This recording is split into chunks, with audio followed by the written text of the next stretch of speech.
भगवान श्रीकृष्ण हे नाव उच्चारताच आपल्या मनात सर्वात आधी उभं राहतं ते कुरुक्षेत्राचं रणांगण आणि त्या रणांगणाच्या मध्यभागी अर्जुनाच्या रथावर लगाम आवळून बसलेले भगवान श्रीकृष्ण. त्यांनी शस्त्र हाती न घेता अप्रत्यक्षपणे युद्धात भाग घेतला होता. पण काही गोष्टी भगवान श्रीकृष्णांच्या विचार करण्यासारख्या आहेत.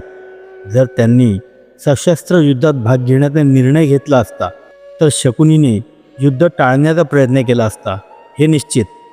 पण भगवान श्रीकृष्णांचा आधीपासूनच युद्धाला विरोध होता असे त्यांचे म्हणणे जग जाहीर आहे. त्यांच्या प्रत्येक कृतीमागे एक दूरदृष्टी दिसून येते. पण त्यांचे जे काही कर्म होते ती सर्व कर्मे धर्मसंगत होती एवढं मात्र खरं. म्हणून त्यांनी स्वतः शांतीदूत बनून पांडवांची बाजू हस्तिनापूर नरेश धृतराष्ट्रासमोर मांडली होती. पण त्यांचे म्हणणे कुणी ऐकून घेतले नाही किंवा त्यांची मागणी मान्य करण्यास सगळेच असमर्थ होते असं म्हणायला हरकत नाही. त्याला कारण एकच होते, दुर्योधन आणि शकुनी. पांडवांना सुईच्या टोकाएवढी जमीनसुद्धा मिळणार नाही असे त्यांचे उत्तर. पण त्यांच्याकडून मागण्या फेटाळल्या जातील ही साधी गोष्ट सामान्य माणूस देखील सांगेल. हे तर भगवान श्रीकृष्ण होते, त्यांना ही गोष्ट कळणार नाही हे असंभव आहे. याचा अर्थ भगवान श्रीकृष्ण युद्धाचा दोष आपल्यावर येऊ नये म्हणून असं करत होते का? यावर विद्वानांचे काय मत आहे ते पाहूया. काही धर्मवेत्ते असं मानतात, भगवान श्रीकृष्ण विष्णूचा अवतार होते, म्हणजे द्वापार युगाचे युगांधर. कलियुग सुरू होण्यापूर्वी सर्व अधर्मी लोकांचा नाश करणे यासाठी त्यांचा जन्म झाला होता. पांडव तर निमित्त मात्र होते. आणि एक विशेष गोष्ट जी कुणाच्या सहजासहजी लक्षात येत नाही ती गोष्ट म्हणजे अस्त्रविद्या. त्यांना खास करून ती अस्त्रविद्या संपवायची होती ज्याच्या जीवावर अधर्म फोफावला होता. आणि ही गोष्ट तेव्हाच शक्य होती जेव्हा महाभारतासारखे महायुद्ध लढले जाईल, ज्या युद्धात संपूर्ण जगातील रथी महारथी महायुद्ध सम्मिलित होतील. अधर्म संपवण्यासाठी युद्धाशिवाय पर्याय नव्हता असं विद्वानांचे मत आहे. आणि त्यांच्या मताचा गहन विचार केला तर त्यात काही चुकीचे वाटत नाही. या गोष्टीला आपण एका उदाहरणातून समजून घेऊ. जेव्हा दुर्योधनाने भगवान श्रीकृष्णांची मागणी फेटाळून लावली तेव्हा भगवान श्रीकृष्णांनी युद्धाची घोषणा केली. त्यांनी अनेक महाराजांना धर्माच्या बाजूने लढण्यासाठी प्रवृत्त केले. ही गोष्ट कळतात शकुनीने देखील अनेक राज्यकर्त्यांना आपल्या बाजूने करून घेतले. झाले काय? धर्मरक्षकांच्या सेनेपेक्षा अधर्मी लोकांची सेना मोठी ठरली.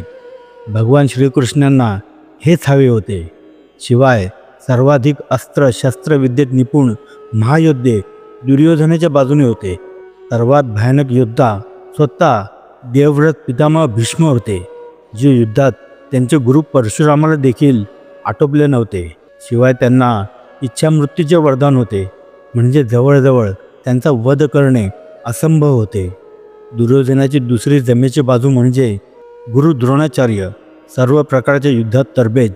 कृपाचार्य कुलगुरू द्रोणाचार्यांसारखेच युद्धात निष्णात.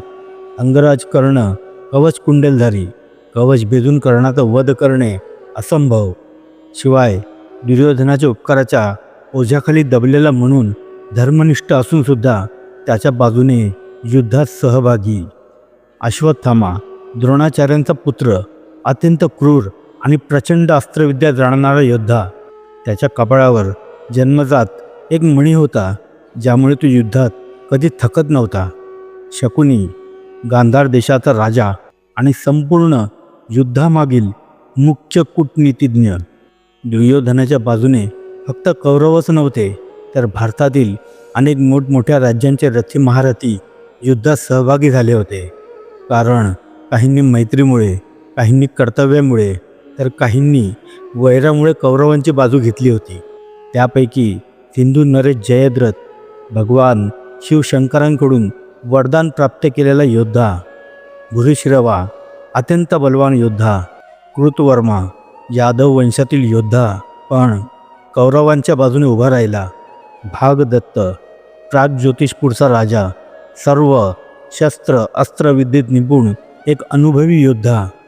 मद्र देशचा राजा शल्य, भाला युद्धात त्याच्यापेक्षा मोठा योद्धा या पृथ्वीतलावर जन्माला आला नाही असं म्हटलं तरी वावगे ठरणार नाही. कौरवांची सेना 11 अक्षौहिणी तर पांडवांची सेना 7 अक्षौहिणी. पांडवांच्या बाजूने फक्त 2च योद्धा सरस होते, एक अर्जुन तर दुसरा भीम. इतर योद्धा होते पण ते अर्जुन आणि भीमासारखे पराक्रमी नव्हते. पण दोन्ही सेनेचे तुल्यबळ पाहता कौरवांची सेना सर्व बाजूंनी भक्कम वाटत होती. असं म्हणण्यापेक्षा या सेनेचा युद्धात पाडाव करणे असंभव होते असं म्हणावे लागेल. पण हीच परिस्थिती भगवान श्रीकृष्णांची जमेची बाजू होती. म्हणजे शत्रू पक्षाला हाच संभ्रम राहील की आमचा विजय निश्चित आहे, तेव्हा शत्रू युद्धात माघार न घेता सदैव कार्यरत राहील. आता पुढे अजून विद्वान तत्ववेत्ता काय म्हणतात ते जाणून घेऊ. जर भगवान श्रीकृष्णांना युद्ध नको होते तर त्यांनी अर्जुनला युद्धासाठी का प्रवृत्त केले? त्याची मनोदशा बदलण्यासाठी गीता उपदेश का केला? भगवद्गीतेचा फायदा सर्वच मानवजातीला झाला ही वेगळी गोष्ट आहे, पण हा विचार करण्याजोगा प्रश्न आहे. शिवाय युद्ध सुरू झाल्यानंतर कौरव पक्षातील सर्व योद्ध्यांना कूटनीतीने संपवण्यात आले. यामागेही भगवान श्रीकृष्णांचा गहन विचार होता. शत्रू पक्षाला सदैव हे वाटत राहावं की पांडव सेना आमच्यापेक्षा कमजोर आहे, म्हणजे कुणीही अधर्मी योद्धा युद्धातून माघार घेणार नाही. एक एक करून सगळ्या अधर्मी योद्ध्यांना संपवता येईल आणि ज्या अस्त्रशस्त्र विद्येच्या बळावर अधर्म फोफावला होता ती विद्या कायमची या पृथ्वीतलावरून नष्ट होईल. असं मानलं जातं की आजही या विद्येचं ज्ञान काही साधू संतांच्या परंपरेत जिवंत आहे, पण ते धार्मिक असल्याने कधीही त्या विद्येचा गैरवापर करत नाहीत. भगवान श्रीकृष्णांनी आपली कल्पना आपल्या कृतीत उतरवली होती. या व्हिडिओचा आशय भगवान श्रीकृष्णांवर लांछन लावण्याचा नाही, तर उलट त्यांची बाजू समजावून देण्याचा आहे. उलट मी तर मानतो की त्यांच्यासारखा महान कर्मयोगी या पृथ्वीतलावर अजूनपर्यंत दुसरा जन्माला आलाच नाही. एवढं ज्ञान, एवढी विचारशीलता एखाद्या सामान्य पुरुषात असूच शकत नाही. म्हणूनच त्यांना पुरुषोत्तम म्हणतात. पण अजूनही एक गोष्ट विचार करण्यासारखी आहे. अर्जुन कौरव पक्षातील योद्ध्यांपेक्षा कमी शूर होता का? की भगवान श्रीकृष्णांनी महाभारत युद्धात अर्जुनला पराक्रम गाजवू दिला नाही? तुमचे मत कमेंटमध्ये नक्की सांगा. जर तुम्हाला या विषयावर व्हिडिओ हवा असेल तर तेही कमेंट करून अवश्य सांगा. कथा आवडली असेल तर लाईक करा, शेअर करा आणि आमच्या धर्मरहस्य या यूट्यूब चॅनलला सबस्क्राईब करा. बेल आयकॉनला प्रेस करा, म्हणजे आमच्या नवीन व्हिडिओची नोटिफिकेशन सगळ्यात आधी तुम्हाला मिळेल. जय श्रीकृष्ण.